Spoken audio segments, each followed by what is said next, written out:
Welcome to the panel on marketing strategies for the world. I'm Almario. I'll be your moderator. Before we introduce our panelists, we'd like to acknowledge the presence of the chairperson of Komisyon sa Wikang Filipino and our National Artist for Literature, Virgilio S. Almario, who is in no way related to me. Okay. Our panelists for this afternoon are the first is Gwenn Galvez. She is the Academic Product Manager of National Bookstore, responsible for product development and client engagement services for the Academe. Prior to this, she was Marketing Manager of Anvil Publishing, the publishing arm of National Bookstore.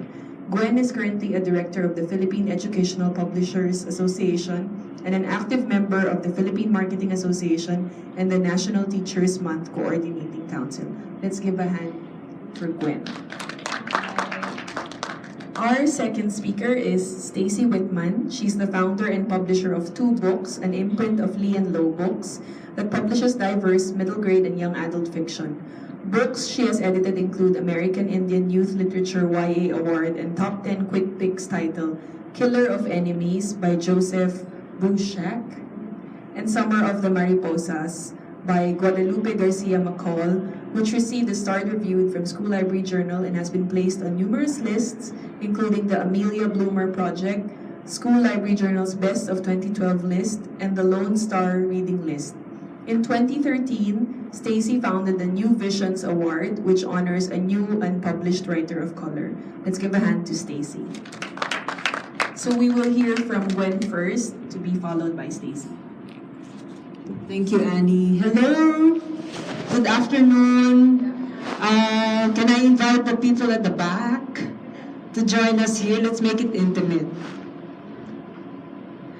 This is the last session of the fest, so let's try to make it as interesting as possible. I will keep my talk short because we want to listen to Stacy and ask questions, right? Okay. I'm here to talk about marketing strategies for world publishers. I hope I got that right.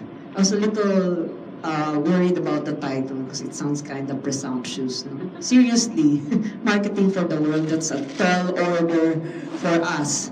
Okay, next please. Okay, I'm going to present a little bit about Anvil Publishing. Anvil Publishing is the publishing arm of National Bookstore. So in this session, I will be talking about Anvil Publishing and a little background of the book export market and some opportunities for book exports in the ASEAN. Okay, so my world is ASEAN. There. And of course, why ASEAN? So I'll give a little bit of data on the ASEAN market. Next, please. Anvil Publishing publishes a wide range of books because we are part of the National Bookstore group of companies. We publish books that we can fill in their shelves. So that's the mandate. So we have children's books, cookbooks, young adult, award-winning adult fiction, biographies. We do textbooks. We do library books, academic references, we do anthologies, fiction, and also non-fiction anthologies. So you name it, we probably published it. So there's Anvil Publishing. Next, please. And about 10 years ago, a group of publishers decided that why don't we try exporting Philippine books? So we started an association called the Book Exporters Association of the Philippines. So then we would participate in international book fairs around Asia. And of course, a number of publishers had already been going to Frankfurt, getting their own booths, and displaying books. And that was about almost 20 years ago. And today, some of us have established a dealer network in North America, particularly the US, in Europe, in the European Union, particularly in the UK and Italy, and here in Asia. in Hong Kong, Singapore, Taiwan, China, Japan, South Korea, Singapore, Brunei, and Malaysia. So we have dealers buying from us for these markets. And for North America, the type of books that we would sell, they're essentially us. For Anvil, they would basically be non-fiction. So the top sellers are the children's books, especially the bilingual children's books. Cookbooks, Nora Dasa is a classic, a perennial hit. Nora Dasa is one of the earliest writers of Philippine cookery, so she's already a classic. And lately, there's been some interest also in conversation language books, so Tagalog, English, Waray English, Cebuano English, etc. And we are told that these are being bought by the Filipino Americans who were born there. So we think that's good news, because we can see that there's interest among the young Filipino Americans, interest in their parents' roots. Okay, so in Europe, the books are basically romances, the Tagalog romances for the overseas workers, and some cookbooks, but essentially it's a Tagalog romance market. In Asia, we have a better representation because the market is our market are basically libraries, public libraries, school libraries. So they would buy first books in our language, books in Filipino, and then second, books on Philippine culture, history, politics, current affairs. So they have a wider range, but of course the numbers are small. The numbers are small because these are libraries. So on the average, they would get one copy per library. So the purchase is small. They would buy from us twice a year. If we would curate a list, we would put a list together of different publishers, not just Anvil. I would do that. I would put it together and send our dealers a list, and from there they will choose. So it's still a small market and it's basically academic. Okay. Next, please. Okay. When NBDB asked me to talk about marketing to the world, I felt that it's very broad.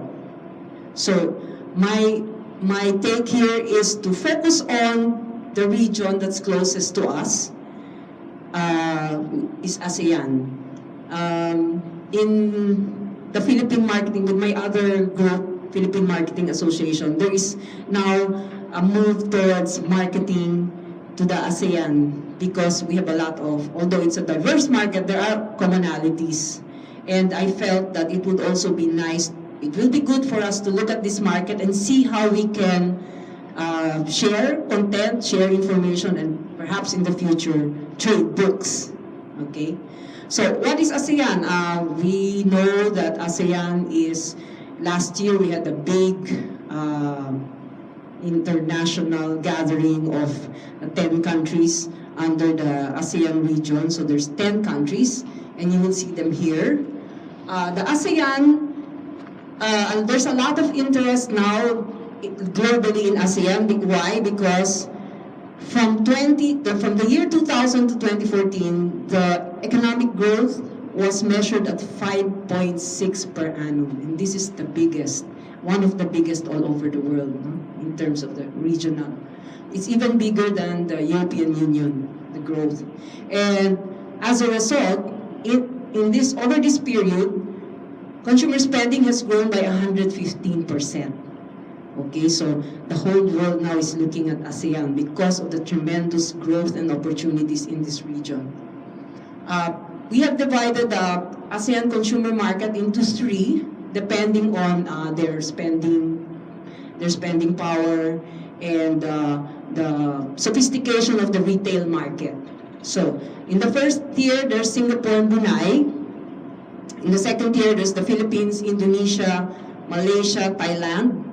And in the last and final tier, these are the emerging economies, Laos, Cambodia, Myanmar, and Vietnam. Next, please. So the ASEAN consumer spending is right now is totaled 1.4 trillion. So right now it's 1.4 trillion. If we were to be considered a single economy, we would be the largest in the world with a combined GDP of 2.5 trillion. So it's really worth looking at. There's a lot of promise here. Next, please. I just captured from Euromonitor the spending, the disposable income of some of the ASEAN markets. And you can see in the top tier, there are 10 million households with a disposable income of $25,000 a year. And in the lowest tier, 100 million households with a disposable income of $7,500 a year. It's quite big. And this is still expected to grow. These are 2014 figures. So it's quite big. Next, please. Okay. The ASEAN consumer market is 620 million people. We are more than the European Union and North America. Economic forecasts show that by 2030, ASEAN will be the third largest economy behind the US and China. And expenditure in the region is expected to grow by another 105%. So this, in real numbers, it will be 3.1 trillion if everything goes right. If political stability remains as is, no major calamities, no problems with elections. It's expected to really grow. Okay, next. And this is a young market. The ASEAN average age is 28 years old, compared with the European Union at 42 and North America at 38. So we're a very young market. Cambodia alone, they during the Pol Pot regime, they lost 10 million people. So when you go to Cambodia now, there are no old people, mostly 20s, in their 20s and 30s. So that's a very young market. So better to growth industries. According to Euromonitor, this is data from Euromonitor, of course, priority would be food, because they will be, this is a young market, so their spending habits will be focused on food. And another interesting industry that I'd like to point out, particularly for us, is education. They will be spending a lot on education because their economies are growing, they'll become more sophisticated, people will need to develop skills. So there will be a lot of investment in education. And I feel this is where we can come in the Philippines. We can share knowledge, especially in the vocational technical area. Next. Okay. I also got this just to give us an idea on what are the opportunities in ASEAN. They consider the rising wages in China to be an opportunity, because then manufacturing will move on to the ASEAN, because Chinese labor will be expensive, so manufacturing will move to the ASEAN. And then there's an expanding middle class, and also improvement in internet connectivity. So why do I bring up this particular aspects? Next, please. Okay. These are the challenges. The reason why I bring up the opportunities is because I think there will be a lot of room for sharing content. As I said, because there's going to be growth in education, we can share our content, especially in skills development, sharing technical, vocational books or materials, which the Philippines has a lot of. Okay? Now, there are some challenges. For example, the language. ASEAN has a very diverse language. It's very different languages, all are practically different from each other. So we have to be able to find a common language. And then, of course, production costs are still high for printing.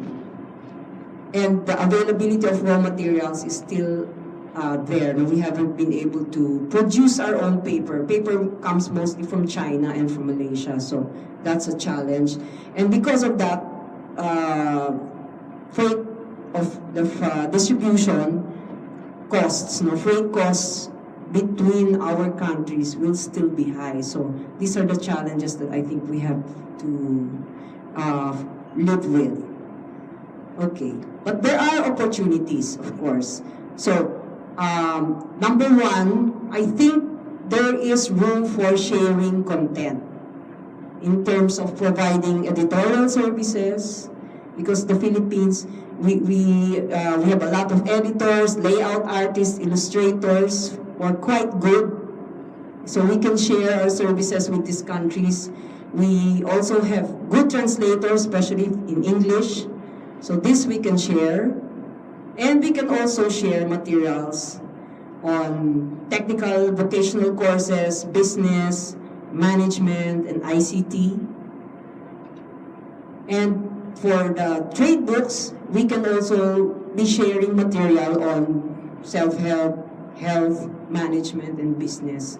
I was going over a list of publishers, especially in the lower tier countries, Laos, Cambodia. Publishing is still very, very young in those countries. And there's a lot of opportunity. And I am told that the APEC considers education and publishing as one of the opportunities, and the DTI has already said that they are willing to help us. There are already moves to set up trade missions to these countries. So I propose that publishers should become part of this, because this is an opportunity that we can go into. So there, I think I have one. Next, please. Okay, so what do we do? As I said, government support will certainly help. If there are trade missions to these countries, publishers should be part of it. We can already prepare, but of course, we have to prepare a package of costs. We have to already give them specific costs of our services, so that when you go there, it's very clear to them how much. And we have to look at the costs of other countries offering their services, and we have to be competitive. Okay, we have to do some research, do our numbers, and come up with competitive packages in offering our services. And then, of course, more market studies into these different countries. Find out more about how business is done in those areas, so that when we go there, we know what we're facing. And I think the government can help us there.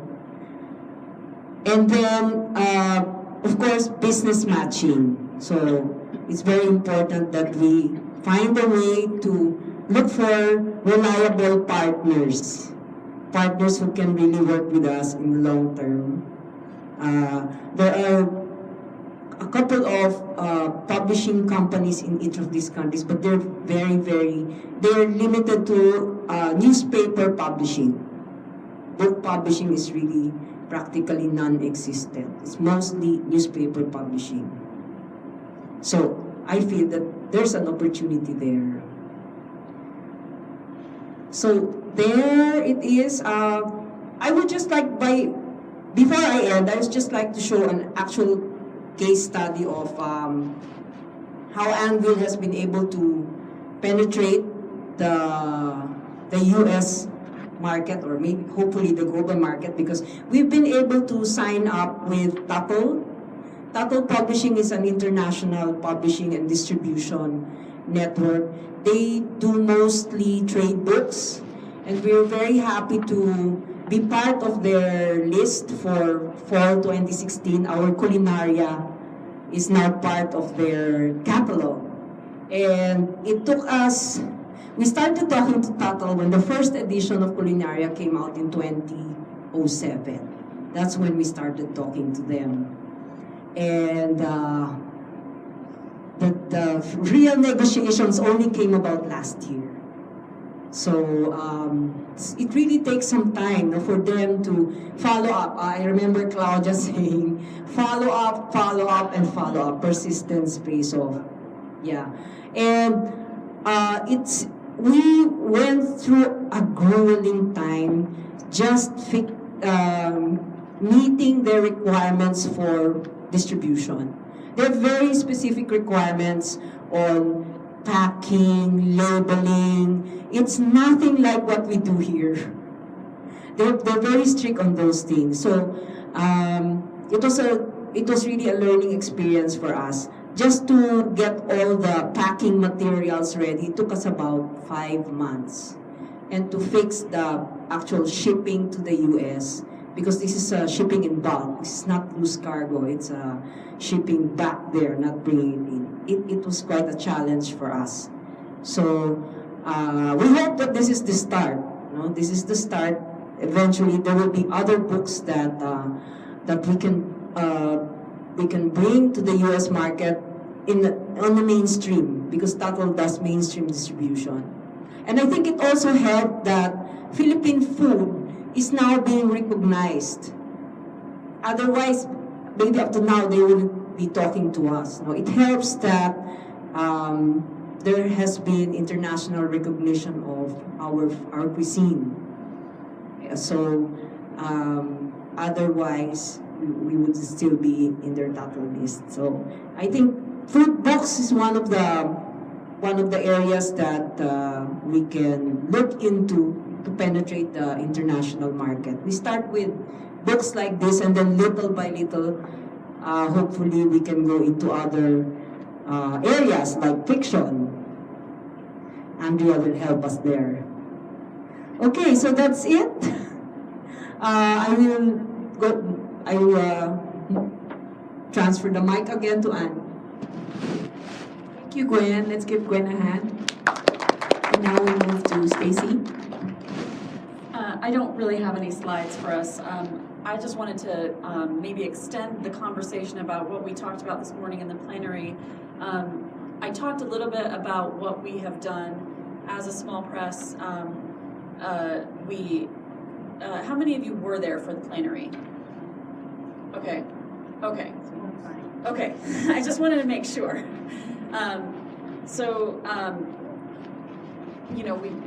We've done several big marketing pushes to create awareness of diversity issues in general, but also to, as a marketing strategy, to show our strengths as a publishing company. But the other thing that I touched on a little bit that I think will be more interesting to you is what we've done with our social media. Because we, as my imprint, 2 years ago we had 1,000 followers. We just passed 20,000 followers last week. So we've been really working on how do we reach our readers? How do we let readers know that we even exist? Because, I mean, even if you have distribution, if readers aren't demanding your books, that distribution isn't going to do you any good. If you're somebody like Random House, who has an army of salespeople going out to bookstores and various places who are selling your books, it's a little bit easier to get your books in front of readers and have them know that you exist. But as a small publisher, how do you let people know that you exist on a budget that might have more manpower than money? So one of the things that we've done is focus a lot on our social media. Facebook has been a big challenge for us, though. I know that a lot of companies were on Facebook very early, but the thing is that Facebook keeps changing their algorithm. And so what companies post on their pages on Facebook doesn't actually make it into people's feeds. And so we could have 10 posts a week on various topics. Here's our new book, our author is going to be here, blah blah blah. we might have 20 people who see those posts in a week out of 6,000 people who have liked the page. So that doesn't really give us a whole lot of bang for your buck, even if you're not literally paying anything. And Facebook wants you to pay for those posts to show up in people's feeds. And a company like Coca-Cola might be able to afford to have all of their followers see all of their posts, but a company like us, we're not really necessarily going to do that. Twitter, though, we've been doing a lot of experimentation and seeing what works for us. We're experimenting now with Instagram. We have something like 100 followers on Instagram. It's very new for us. We've been experimenting with Tumblr. Twitter is like the water cooler of publishing. It is a really great place, not only for writers to talk to each other about their craft, but it's a really great place for publishers to talk about what they're passionate about. So a lot of publishers will only be talking about, hey, we have a new book. Here's our new book. Hey, we have a new book. Over and over, it's just book, book, book. The thing about Twitter, though, is you need to be part of the conversation. You can't just say, buy my book, buy my book, buy my book, even if you're not in people's mentions like the spammers. And don't ever spam anybody else. At so-and-so, here's our book. At so-and-so, here's our book. You will get banned for spamming. What we found is that becoming a part of the conversation about diversity, because that's what we focus on, and really talking to people and engaging with people about why we publish what we publish, and talking in general about the book market on hashtags like We Need Diverse Books, creating our own Twitter chats in which we're talking about a particular topic, or we're bringing in an author and doing a Twitter chat with that author. Those are all strategies that have helped us to reach more readers. But one thing that we've also done is even just doing those things alone weren't enough. One of the biggest things that has helped us to grow our followers on Twitter is and there are several different tools that can help you with this kind of thing. The one we chose was Manage Flitter. It's just manageflitter.com, but there are other tools like it. And they do cost a little bit of money, but it's not really that much. There are services that will let you search by interests. And so, for example, I might search for librarians.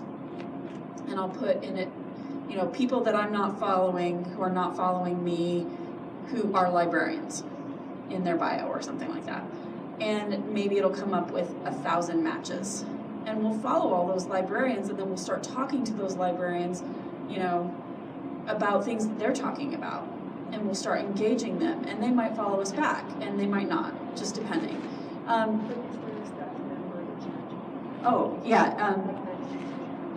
We do have, we have 3 people who are our marketing staff, and each of them has a different assignment, depending. So Rebecca helps me with 2 books, and Kaylin helps Lee and Lowe with, Rebecca she started out just on Twitter, and then she added Facebook, and because you can't just overwhelm a new person right away with, here's all of our social media, please try it all. And once she got good at one thing, then we added another thing, and we evaluate over time. Okay, is this working for us, or is it not working for us? Twitter is really working for us. Tumblr, maybe not so much. It's not a really good place to sell books for us. It might be a good place to sell books for a different kind of publisher, just depending on what you're talking about and how you're engaging with that community.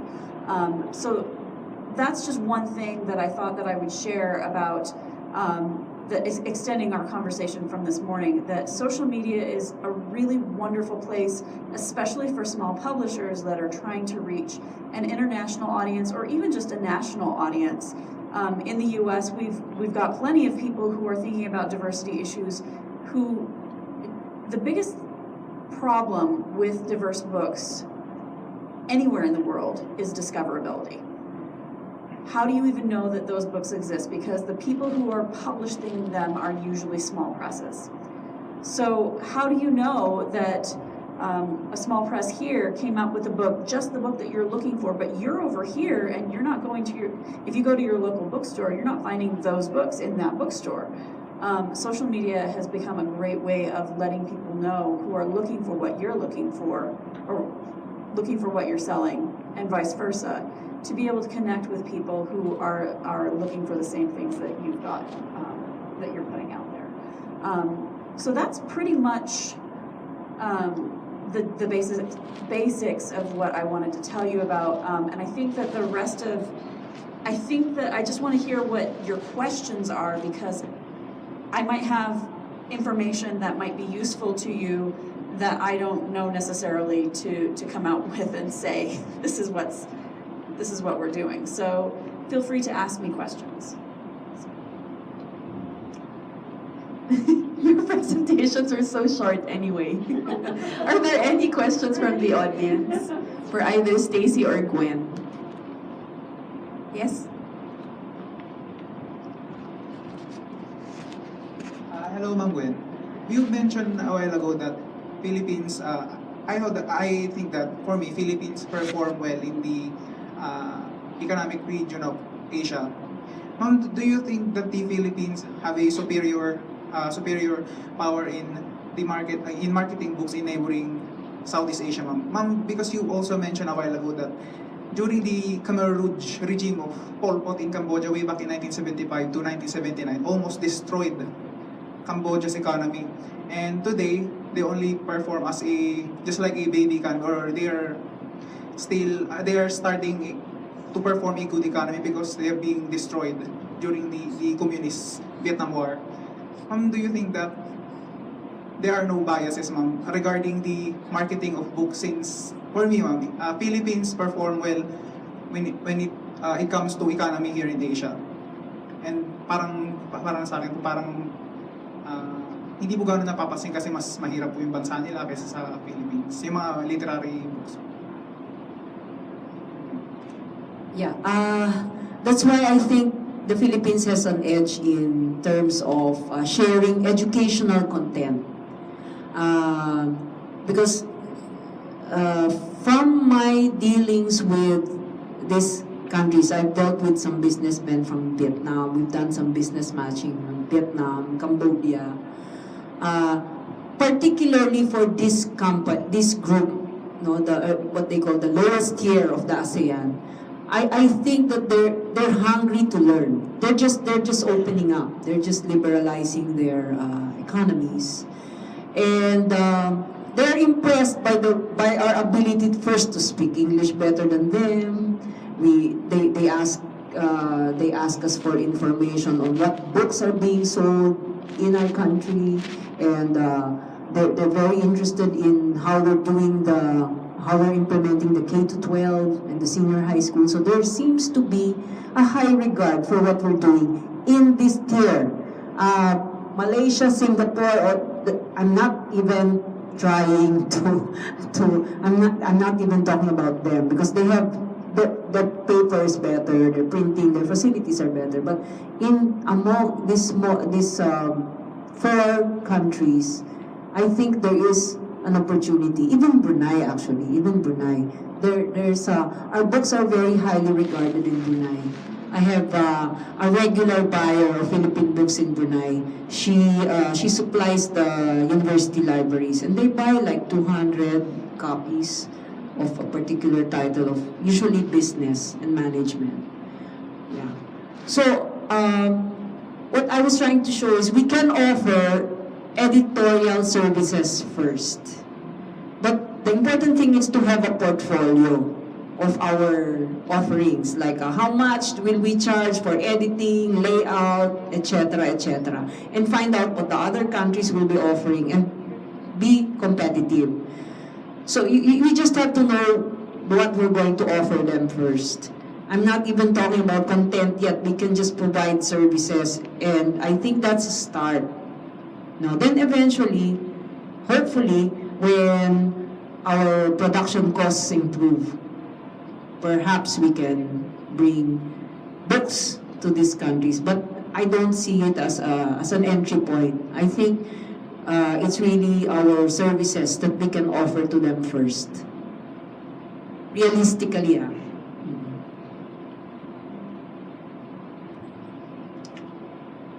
And there's a veteran publisher who told me that it could be a throwback to the 90s when the Philippines was teaching the other countries in our tier, in the second tier. So that's Indonesia, Malaysia, and Thailand. But right now they're more advanced than us, and they already have academies for publishing. Publishing is actually a college course, I think. You can take up a course and be a publisher right after that course. So now the opportunities are in the third tier. I wanted to add that I'm part of Adarna, which is a children's publishing house. An NGO actually tapped us 2 years ago to train illustrators in Laos because they don't have children's books in Laos. So this is a new thing for them. So I sent a team over to train a group of illustrators on the basics of illustration. And we're doing the same for Cambodia in the third quarter of this year. So you see that we can actually market our expertise and market our services. And I hope it doesn't turn out the way the 90s turned out, where they'll be more advanced. Yeah, we're just the trainers, and then when they learn the trade, they become more advanced than us in the next 15 or 20 years. So we have to get better. Are there any other questions? Yes?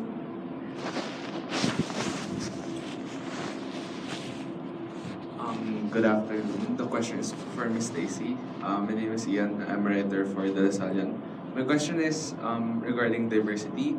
You said that your company focuses on diverse YA and middle lit books. How important is Twitter or social media in general in disseminating or facilitating a conversation between you and people or writers who are of color and of people who are concerned with movements like Black Lives Matter or other movements that affect people of color in America? Or not just that, but just the topic of diversity in the States?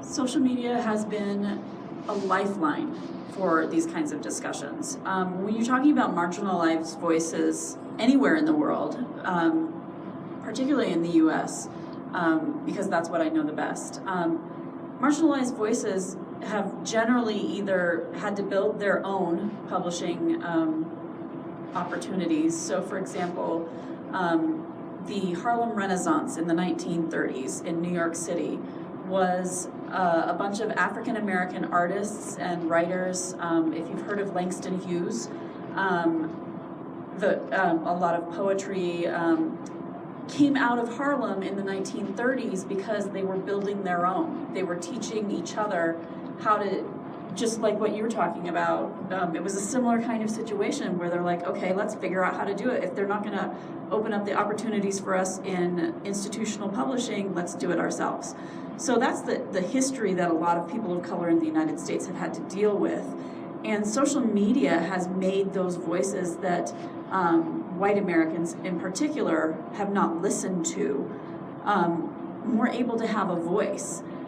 So we need diverse books. The hashtag was an amazing experience because it wasn't limited to just the United States. 1 million people all over the world. It was a million individual tweeters and something like 6 million tweets on the hashtag We Need Diverse Books. And there were a few haters and a few white supremacists, but mostly it was, oh my gosh, don't even get me started. Mostly it was people, not just in the US, but people in Mexico. I think we had several people from the Philippines who were tweeting about it. People from all over the world and people in the UK were saying, why is this so US-centric? Well, they said, okay, let's do We Need Diverse Books UK. And they started their own conversation because while it's very similar issues because of our histories, it's also a very different situation in the UK today than it is in the US today. And so seeing those conversations branch off into their own conversations about what needs to be happening locally was really fascinating and really amazing to see. It was just after We Need Diverse Books really became a thing that I went to Singapore a couple of years ago. And they were talking about it in Singapore, and they were saying, you know, okay, we have 4 national languages. Are we prioritizing some languages over other languages? And what does that mean for what we're doing here in Singapore? And I just really loved those conversations, and those conversations keep going. And they go from just being conversations online. So many people are like, oh, it's just the internet. Things don't happen in real life on the internet. Well, the thing is, what happens on the internet with these conversations then gets applied in real life to how do we then take action for what these conversations then are telling us that we need to do. Any other questions? Yes?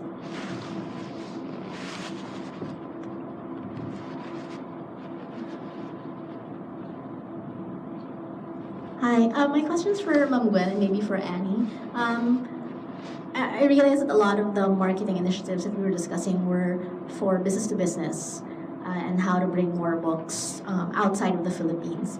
Do you think there are any business to consumer marketing opportunities for us here so that we can reach readers either globally or even in the region? Is it feasible for a local publisher to have like a really strong B2C marketing initiative or strategy?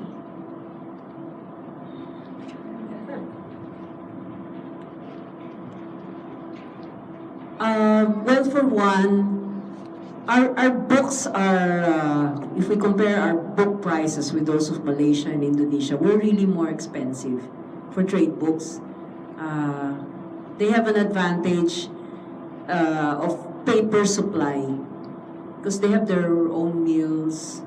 They control the quality of their paper and they make their own paper. So in Malaysia, for example, they feel that our books are very expensive.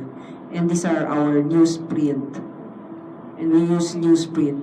Newsprint for them doesn't exist. For them, the trade books are all printed in book paper.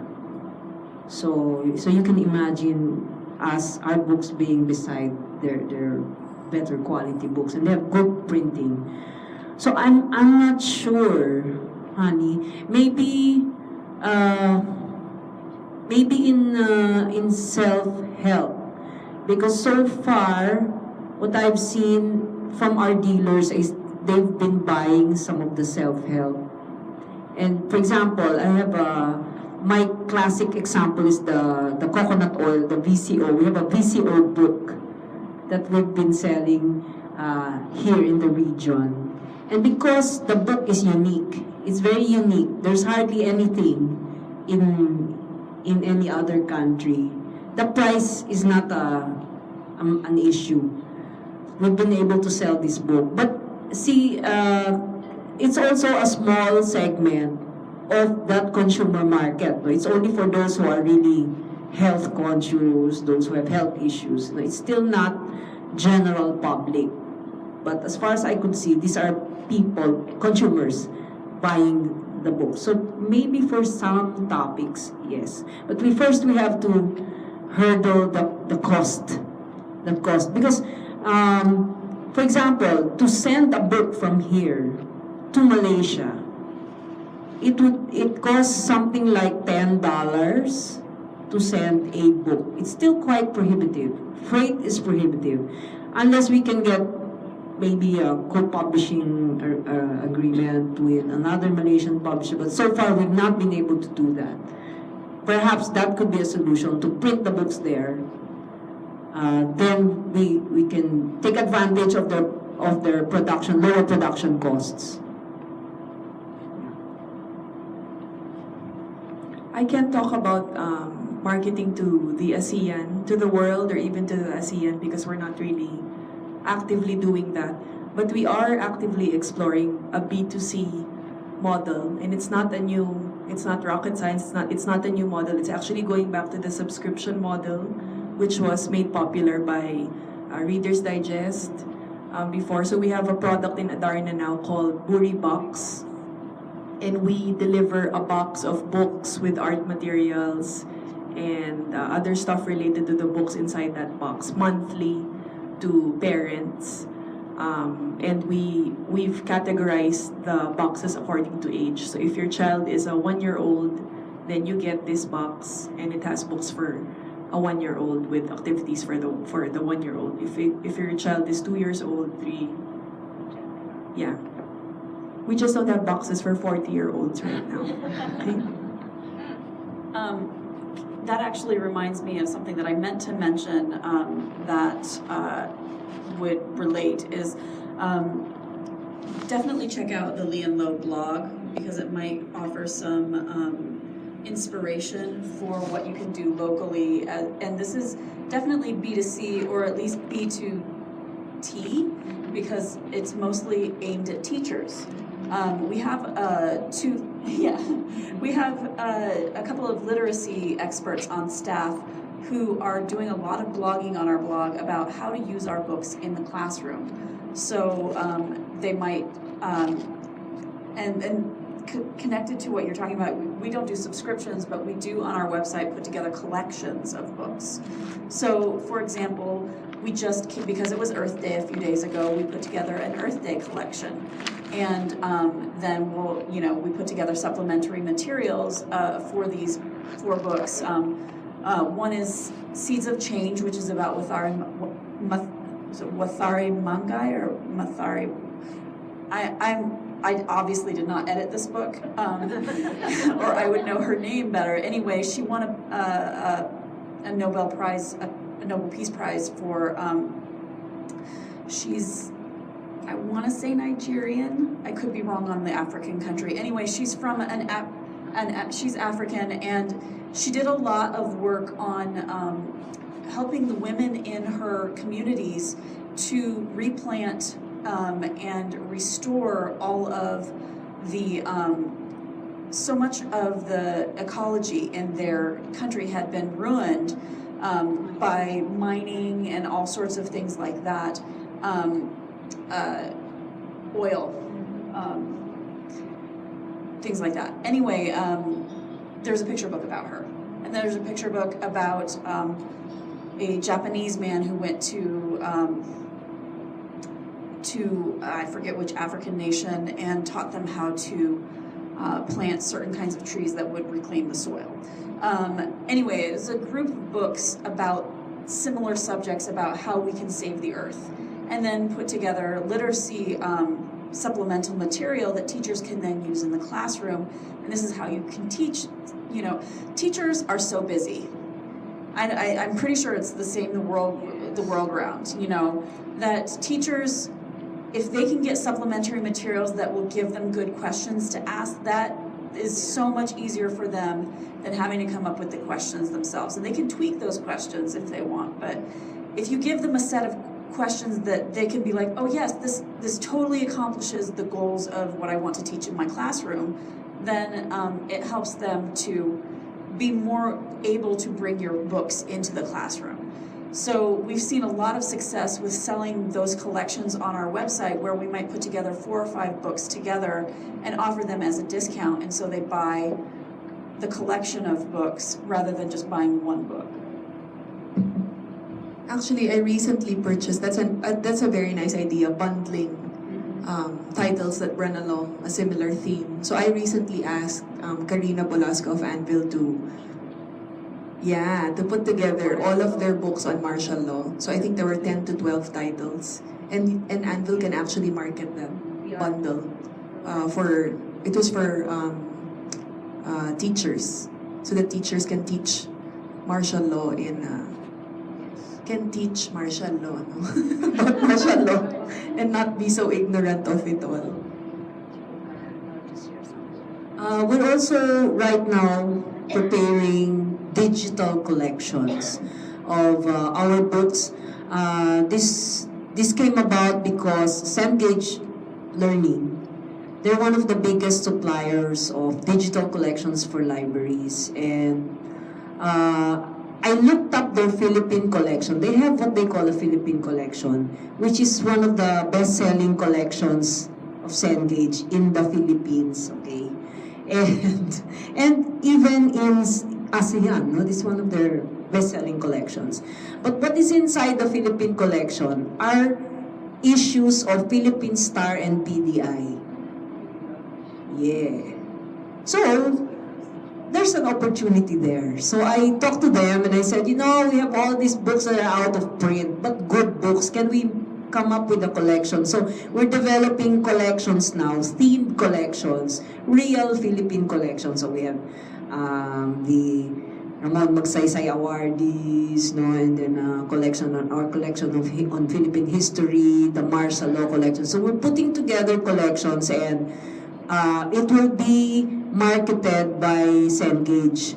But these are digital. Because you know the good thing about digital, who are the library sellers here? Any library sellers? Our problem is always copyright requirement, right? Libraries will not buy any book that is older than 3 years old at the time that they're buying. Because it's a demerit on the accreditation. But with digital collections, they don't look at copyright.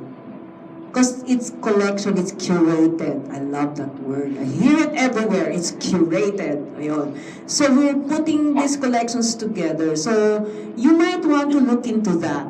Because right now there are distributors across Asia who sell only digital collections. And fortunately for other countries except the Philippines, a lot of the libraries buy digital, public libraries and school libraries. So they are building up their digital collections because of lack of space. They're building up. Indonesia, for example, has 200,000 libraries. You can look that up. They have 200,000, more than China. And That might be as many as the US. yes. But these are, of course, not as big. They're small, like a warung small. But still, it's 200,000. And according to my friend in Indonesia, right now, there's a move to open multimedia centers in at least 80%. So can you imagine 80% of 200,000? It's making me salivate, diba?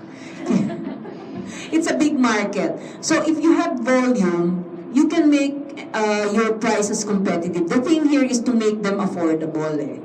Make them affordable so you can really penetrate the market. And because there's no printing, there's no inventory, it's easier to move around to push and promote. Yeah, so there. Are there other questions?